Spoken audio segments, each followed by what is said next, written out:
Pemirsa, kita hadirkan ini ada informasi mengenai seorang karyawan minimarket yang nekat menikam rekan kerjanya sendiri sampai tewas. Pelaku akhirnya berhasil ditangkap setelah warga mengepung tempat kejadian perkara. Seorang karyawan minimarket ini tewas di tangan rekan kerjanya di dalam gudang minimarket yang berada di Jalan Pecenongan, Kebon Kelapa Gambir, Jakarta Pusat. Peristiwa ini diketahui setelah rekan korban lainnya melihat korban tergeletak bersimbah darah.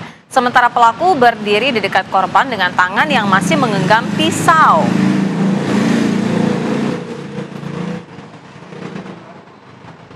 Ya, sementara itu Polsek Metro Gambir Jakarta Pusat juga mengungkap motif di balik aksi pembunuhan terhadap seorang karyawan minimarket ini di kawasan Pecenongan, Jakarta Pusat.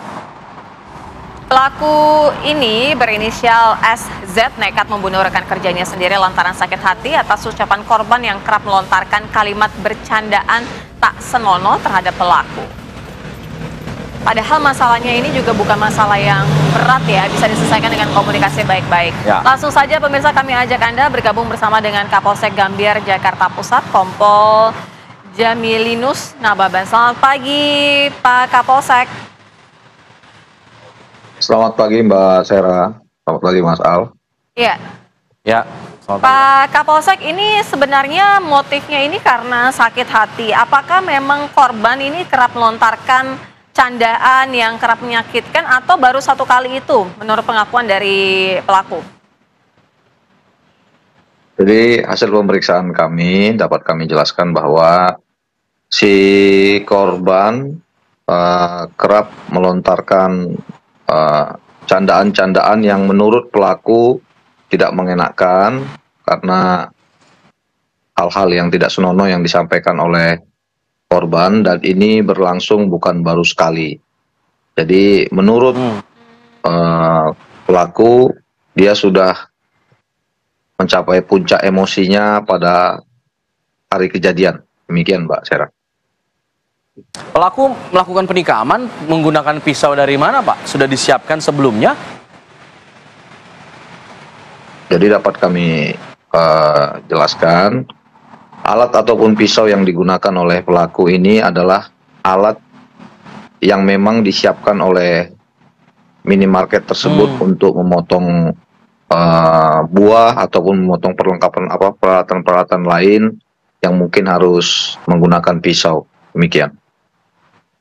Ya, pada saat itu kan juga ada saksi ya Pak, sempat melihat juga, kemudian juga sempat dikejar oleh pelaku dan akhirnya berhasil minta tolong. Tapi pada saat itu sebenarnya kejadian ada berapa orang Pak di situ?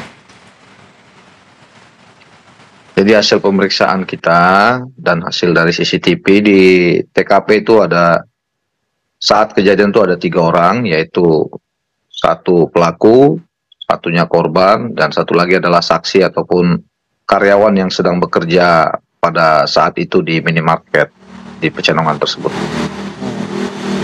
Pelaku sempat berupaya melarikan diri, Pak, setelah melakukan penikaman itu? Betul, jadi berawal dari suara yang didengar oleh saksi, kan itu kan kejadiannya di gudang, dari arah meja kasir, saksi mengarah ke gudang, melihat si pelaku dalam posisi memegang pisau, lanjut diketahui oleh pelaku karena panik, pengakuannya mengejar si saksi karena udah melihat perbuatannya, kemudian saksi melarikan diri, dan pintarnya saksi ini setelah keluar dari minimarket tersebut langsung menutup rolling door dari minimarket tersebut sehingga pelaku tidak bisa keluar dari lokasi.